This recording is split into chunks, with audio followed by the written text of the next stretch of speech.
क्या रीड कर रहे हैं, आइए उनसे भी बात करते हैं और समझते हैं।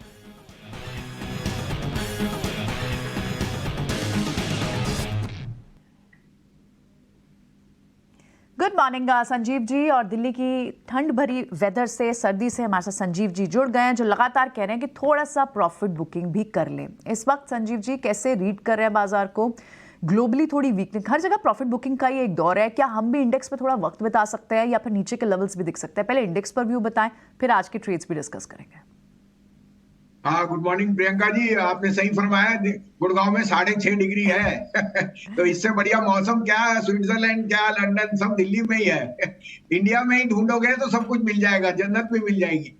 तो बिल्कुल, तस्वीरें भी दिखा रहे हैं हम संजीव जी, सामने तस्वीरें भी हैं कि फॉग और आई थिंक विजिबिलिटी 50 मीटर्स तक भी रिड्यूस हो चुकी थी पीछे के दिनों में। कोहरा पूरी तरह से दिख रहा है। जी हाँ, बताएं। तो प्रियंका जी, ठंड को छोड़ के हाँ, मार्केट भी थोड़ी ठंडी हो गई और बहुत अच्छा है। It needed to consolidate. अब थोड़ा ओवरसोल्ड जोन में जा रहा है। मुझे लगता है आज दोपहर से बाजार घूमना चाहिए। कल आपके साथ सुबह चाय पीऊंगा मुंबई में, तो होपफुली ग्रीन में ही होगी मार्केट। अब एक कमबैक का तैयारी कर लीजिए। 400-500 पॉइंट की करेक्शन आ गई। यहाँ अपने मनपसंद शेयर लेने की चेष्टा कीजिए। ग्लोबली जो 2-3 दिन की प्रॉफिट बुकिंग थी वो अनिवार्य थी। और जापान में अनफॉर्चुनेटली ये जो अर्थक्वेक हुआ है, smart money will buy this one of geopolitical और uncanny risk which has happened, and I would think that definitely money will get more allocated, because अब यील्ड्स में जो डॉलर में जो पुल बैक था वो हो चुका है। I would expect again the proxy of metals and banks to start to outperform. We are turning more overweight banks, क्योंकि हमें लगता है large cap banks are giving comfort, but हमारे कहने से नहीं होता, क्योंकि mid cap index refuses to correct. So be in that, be in a mix of stocks and you will make the money. आपको पहले अपडेट भी कर दूं, 2 दिन पहले आपको दिया था बीपीसीएल और लुपिन ने अपना टारगेट एक्सीड कर दिया। 1310 पे 1400 का टारगेट था, और बीपीसीएल 450 वाला 470 पे बिक चुका है। उसके सामने कल आपको आईसीआईसीआई और कोटक में बाय दिया है। मैं रीट्रेड करता हूं, ICICI Kotak will lead the banks. और शॉर्ट कॉल दी थी कोफोर्ज में, वो भी हिट हो गई। मुझे काफी क्वेरीज आती हैं कि आप एक दिन आईटी पे बुलिश और बेरिश नहीं है। इन्वेस्टर को पैसे कमाने हैं। एक साइड ट्रेडर हैट होता है, एक साइड इन्वेस्टर हैट होता है, दोनों तरफ मत चल के चलिए। अभी थोड़ा सा ट्रेडिंग व्यू ज्यादा लीजिए, because markets are volatile.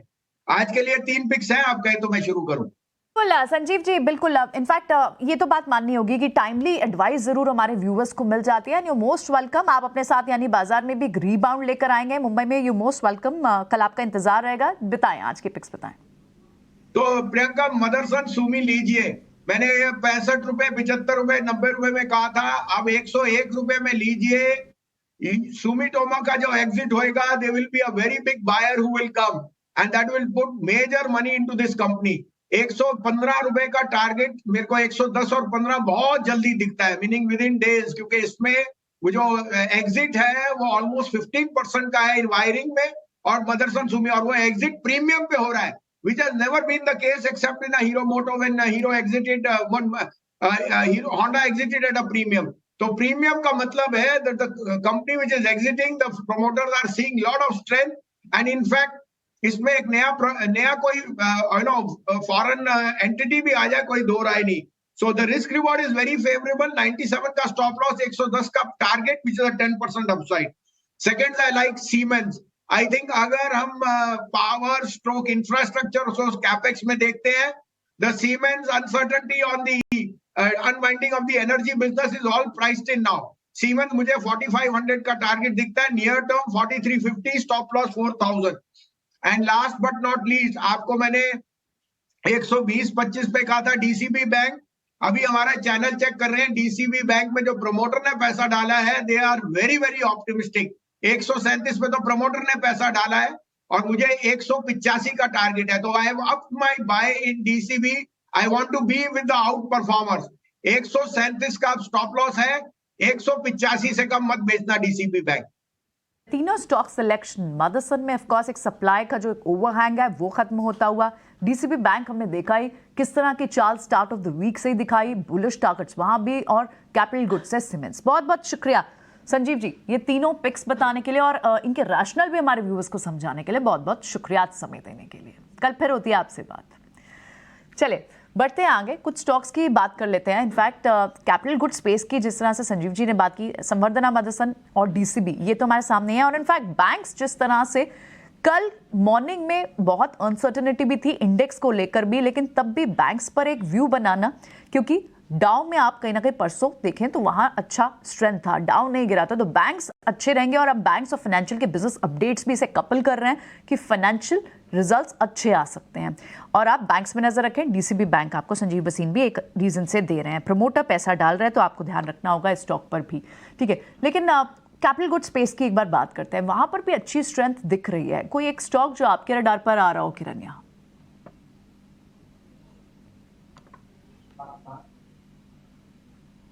Kiran, can you hear me? Capital good space से कोई स्ट्रेंथ जहां आपको दिखती हो? सीमेंस, कमिंस सब स्ट्रॉन्ग है, लेकिन अगर टेक्निकली जो आप रेकमेंड करना चाहें। कैपिटल गुड्स से अगर हम बात करें तो एल&टी सीमेंट्स ये डेफिनेटली लार्ज कैप स्टॉक है जहाँ पे हमें एक बायसनेस बुलिश दिख रहा है। लेकिन एबीबी मैं डिस्कस करना चाहूंगा। एबीबी में एक लॉन्ग टर्म ब्रेकआउट ऑलरेडी हमने पैन आउट होता हुआ देखा है। स्टॉक 3000 से ऊपर 4800 तक आ चुका है। अब यहाँ पे एक कंसोलिडेशन जोन के अंदर था। लास्ट 3 दिन से हम देख रहे थे कि मल्टीपल डोजी कैंडलस्टिक्स पैटर्न बन रही थी। कल हमने देखा कि सभी डोजी कैंडलस्टिक्स पैटर्न के हाई के ऊपर और 20 डेज मूविंग एवरेज के ऊपर भी क्लोज हुआ है। सो कहीं ना कहीं एबीबी आप देख सकते हो कैपिटल गुड्स सेक्टर के अंदर करंट मार्केट प्राइस से आप लॉन्ग करके जा सकते हो। मोमेंटम पे क्या है, तो एक अग्रेसिव बैट रहेगी यहाँ पे। 4680 का स्टॉप लॉस मेंटेन कीजिए, यहाँ पे 100 रुपए के नीचे का स्टॉप लॉस है। और जिस तरह के चार्ट पैटर्न है डेफिनेटली आप 5000 तक के टारगेट एक्सपेक्ट कर सकते हो। सो एक आध महीने का कॉल रहेगा। सो मोमेंटम पिक के हिसाब से एबीबी हमें अच्छा लग रहा है कैपिटल गुड्स के अंदर। ठीक है, ऑल राइट। तो ये तो बात हुई कैपिटल गुड स्पेस की, लेकिन दूसरे कुछ और स्टॉक्स की भी बात करते हैं जहां पर आज एक अच्छा एक्शन देखने को मिल सकता है। इनफैक्ट बायबैक की न्यूज़ आपको याद होगा, बजाज ऑटो ने कल बताया। चंबल फर्टिलाइजर में भी एक बायबैक की न्यूज़ आ रही है। क्या उसको जो था फर्टिलाइजर पैक के, ये Chambal fertiliser in fact start of the week से ही, स्टार्ट ऑफ द सीरीज से, दिसंबर स्टार्ट से ही इनफैक्ट तेज था। क्या इसमें भी अब भी अपने गेन्स को होल्ड करके रखना चाहिए और फर्दर अपसाइड के लिए कितना समय तक और इन्वेस्टेड रह सकते हैं ट्रेडर्स के लिए? क्या अप्रोच होगी आयुष? चंबल फर्टिलाइजर को हम काफी लोअर लेवल से ट्रैक कर रहे हैं। तकरीबन नवंबर के आसपास से हम इसको 300 रुपए के लेवल तक से ट्रैक कर रहे हैं। उसमें मुझे लगता है कि स्टॉक को अभी भी होल्ड करके रखना चाहिए। उसमें एक डेली चार्ट पे एक ब्लैक पैटर्न है, वीकली पे एक राउंडिंग बॉटम है। मुझे लगता है 418 तक के लेवल्स इस स्टॉक में हम देख सकते हैं। इसमें जो हमें स्टॉप लॉस मेंटेन करना है वो 370 के लेवल्स का होगा। ठीक है, 370 के लेवल्स पर आपको स्टॉप लॉस जरूर मेंटेन करके चलना है, ठीक है। ओके, कुछ और स्टॉक्स जिनमें हम एक बार फार्मा स्पेस को भी डिस्कस कर लेते हैं। कल फ्रंट फुट पे लीडरशिप, जो बड़ी लीडरशिप थी और इनफैक्ट इकलौता स्ट्रॉन्ग सेक्टर जो कल दिख रहा था वो फार्मा स्पेस था। इस वक्त कौन कौन से स्टॉक्स होंगे जहां पर मूव बनी रह सकती है? इनफैक्ट न्यूज बेस्ड जहां एक्शन स्ट्रॉन्ग है, क्या उनमें बड़ी मूव भी पॉसिबल है? जाइडस लाइफ साइंस को एक बार देखते हैं।